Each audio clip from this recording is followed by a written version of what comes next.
আপনারা জানেন যে বাঁকুড়ার পুনিশোল, ওদা থানার অন্তর্গত পুনিশোলে সেখানে একজন হকারকে জোর করে জয় শ্রীরাম বলানোর চেষ্টা করা হয়। আর তারপরেই তিনি কিন্তু ইসলাম ধর্মাবলম্বী মুসলমান হওয়ার কারণে তিনি কিন্তু এই জয় শ্রীরাম স্লোগান বলতে নাকচ করেন। তারপরেই নাকি তাকে পরপর ভোজালির কূপ চালানো হয়। একেবারে তার বাড়িতেই আমরা এই মুহূর্তে উপস্থিত হয়েছি। জিআই দেখতে পাচ্ছেন একেবারে কিভাবে দিয়েছে। আপনারা পাশেই দেখতে পাচ্ছেন যে যখন প্রথম যেই ছবি ছিল আপনারা দেখেছেন গোটা গায়ে একেবারে রক্ত ঝরছিল। সেই ব্যক্তির বাড়িতে এই মুহূর্তে আমরা উপস্থিত হয়েছি। আমার ক্যামেরা পার্সনকে বলবো এইখানে দেখাতে যে ঘাড়ের মধ্যেও কিন্তু একেবারে কিন্তু কোপ মারা হয়েছে। মানে নির্বিচারে একজন খেটে খাওয়া মানুষ যিনি হকারি করে খান তাকে এইভাবে হেনস্থা করা হচ্ছে। সেখানে বাঁকুড়া জেলা পুলিশ তারা দাবি করছে যে জয় শ্রীরাম বলানো হয়নি। এখানে মাইমুর আলী মন্ডল, যিনি এই যে ক্ষতবিক্ষত অবস্থায় এই মুহূর্তে বাড়িতেই চিকিৎসাধীন, তিনি বলছেন পুলিশ তো ওখানে থাকেনি। তাহলে এই ঘটনাটা পুলিশ জানলো কি করে যে জয় শ্রীরাম স্লোগান আমাকে বলতে বলা হয়নি? তাহলে পুলিশ ভুল বলছে, এটাই বলছেন মাইমুর আলী মন্ডল। আমি ফেরি করে আসছি, ওই ছেলেটা মানে টোটোর থেকে ঝাপক করে নেমে গেল। নেমেছে আমাকে বলছে 200 টাকা দেন। আমি কিসের দেবো? বলছে 200 টাকা লাগবে, এখানে আমাদের এটা মানধানি লাগবে, এই টাকা না দিলে নাহলে জয় শ্রীরাম বল, তোকে ছেড়ে দেবো। আমি তো ওইটা বলা যাবে না। ওইখান দিয়ে পালিয়ে আসছি। খানিকটা ধরে এসে সাইকেলটা মানে আমার ফেলে দিল। ফেলে দিয়ে আমি হেঁট হয়ে কুড়াচ্ছি, দিয়ে বলছে যে এখনো বল জয় শ্রীরাম বল, নাহলে চাকু মেরে দেবো। আমার না, এটা আবার হতে পারে নাকি? আমার 200 টাকা আমার রোজগারই নাই, তো পাবো কোথায়? আমি হেঁটে মানে উড়াচ্ছি সাইকেলটা, আর পেছন থেকে মানে আমার ঘাড়ে মানে ছুরি চালিয়ে দেয়। দিয়ে আমি উঠে দাঁড়িয়েছি, আর আমার এই ছাতি গোড়াতে মানে এখানে মারা। দিয়ে আমার গোটাটাই রক্ত তো মানে ডুবে যায়। আমি দাঁড়িয়ে থাকি, কোনো লোকজন আসে নাই। খানিক্ষণ পর দুটো লোক এলো, দিয়ে বলছে তোমাকে হসপিটালে ভর্তি করবো। যেমন তাহলে আমাদের বাড়ির লোক তো নাই, তাহলে বাড়ির লোক এসে প্রায় এলে আমি ভর্তি হব, কেন আমার ছেলে না এলে আমি ভর্তি হতে পারবো না এখন। এই ঘটনা। আমরা শুনছিলাম পুলিশ নাকি বলছে যারা আপনাকে কোপ মেরেছে হ্যাঁ, তারা নাকি মাদকাসক্ত অর্থাৎ গাঁজা খেয়েছিল এরকম। ওইটা আমি বলা যাবে না, কি খেয়েছে না খেয়েছে বলা যাবে না। আমি তো ঘর পালিয়েছে, কে কি খাচ্ছে না খাচ্ছে আমি বলতে পারবো না। আমি নিজের ফেরি করে আমি আসছি, ও আমাকে নেমে মানে আমার সাইকেলটা ধরে দেয়। খানিকক্ষণ আমি ছাড়িনি, দিয়ে অনেকটা ধরেছে, ও আবার ছুটেছে, নেড়া টেড়া বলে ওর গাল দিয়ে ছুটেছে, পেছনটা ধরে আমাকে ফেলে দেয় ধাকাল। আমি হ্যাট হয়ে সাইকেলটা তুলছি, তার মধ্যে জয় শ্রীরাম বলবি তো বল, নাহলে কম মেরে দেবো। যেমন বলবো না। আর আমি সাইকেলটা তুলছি, আমার এই ঘাড়ে মানে ছুরি লাগিয়ে দেয়। দিয়ে আর উঠে দাঁড়িয়েছি, আর ছাতিতে মারে ছুরিটা।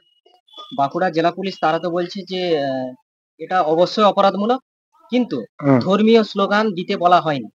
বারবার বাঁকুড়া জেলা পুলিশের তরফ থেকে দাবি করা হচ্ছে যে জয় শ্রীরাম বলতে বলা হয়নি। না বলেছে ও, ও আমাকে জোর করে বলাচ্ছিল। তাহলে কি পুলিশ ভুল বলছে?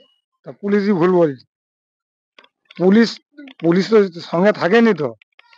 পুলিশ থাকলে বুঝতে পারতাম। আমরা তো নিজে ছিলাম, আমার সামনেই বলেছে ওই ছেলেটা।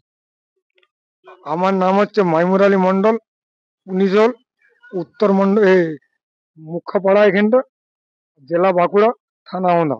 আমার স্বামী অসুস্থ হয়ে রয়েছে, অসুবিধা, ডাক্তারি ফাক্তারি করতে পারিনি, গরিব মানুষ, খাটা খাওয়া মানুষ, অভাবী, ডেলি যায় রোজগার করে, ঘর সংসার চলে। এবারে এখন কতদিন বারে চিকিৎসা হয়ে সারে, তো বলি যে আঘাত করেছে তাকে আমরা যেমন শাস্তি দেওয়া হয়। হ্যাঁ, আমরা যেমন জানছি যে তাকে যেমন শাস্তি হয়, আমার স্বামীকে যে মেরেছে। পুলিশে দেখেনি আমার স্বামীকে ছুরিতে আঘাত করেছে বলে, কেউ থাকেনি।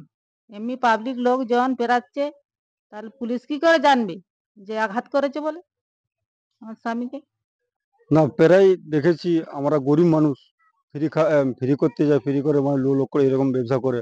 প্রায় মানে হিন্দুত্ববাদী লোক, কোনো লোক বলে জয় শ্রীরাম বলা করাবে না, পয়সা খুঁজে চাঁদা খুঁজবে, তোরা নেড়ার জাত এখানে কেন ব্যবসা করতেছি, আস করতেছি, এরকম প্রায় বলে। প্রায় আমরা ভয়ে তাও না থাকলেও 20-20 টাকা দিয়ে দিই, তে সাথে যখন না থাকলে তখন আমাদের উপরে অন্যায় অত্যাচার করে। আমরা এটাই চাই যেমন আমার বাঁকুড়া জেলার পুলিশ যেমন আমাদেরকে যেমন সুরক্ষা করতে চায়। এই ঘটনা হয়েছিল 6 তারিখে। আমি তখন দুপুর প্রায় 1:30 2টো বাজে আমার ঘরে খবর আসে।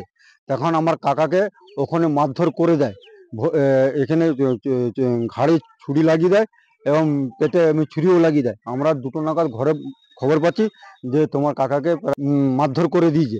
আমরা এখান থেকে ছুটে গাড়ি ফাড়ি নিয়ে যাচ্ছি, যে দেখছি আমার কাকার এখানে বিস্তর মানে রক্তময়, যে ঘরকে নিয়ে আসা হলো। ঘর থেকে এসে আমাদের পুলিশের ফাঁড়িকে নিয়ে গেলাম।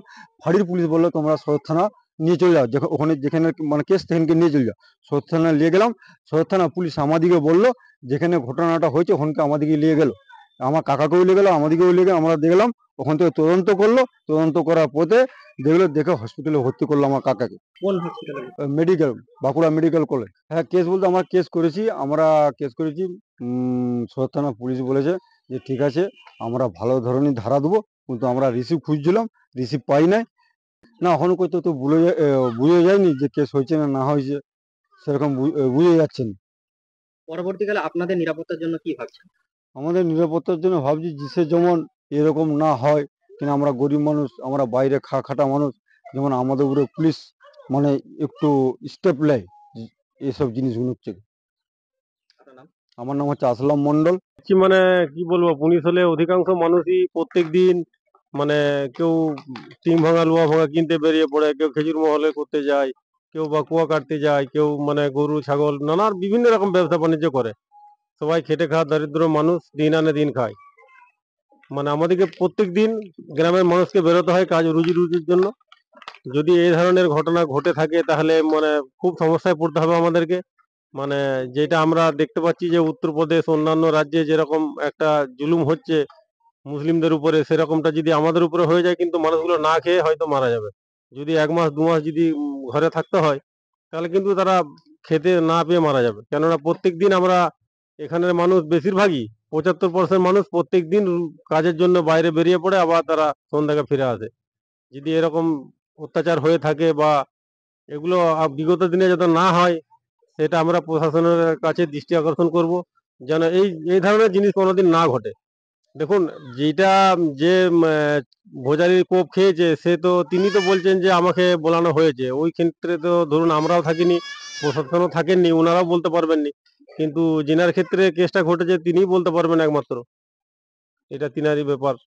আমরা চাইছি যাতে আর বিগত দিনে কোনোদিন এরকম কেস না ঘটে, যাতে মানুষ মানে নির্বিঘ্নে ভাবে কাজকর্ম করে খেতে পারে, আসা যাওয়া করতে পারে, তাদের উপরে টর্চার যেন না হয়।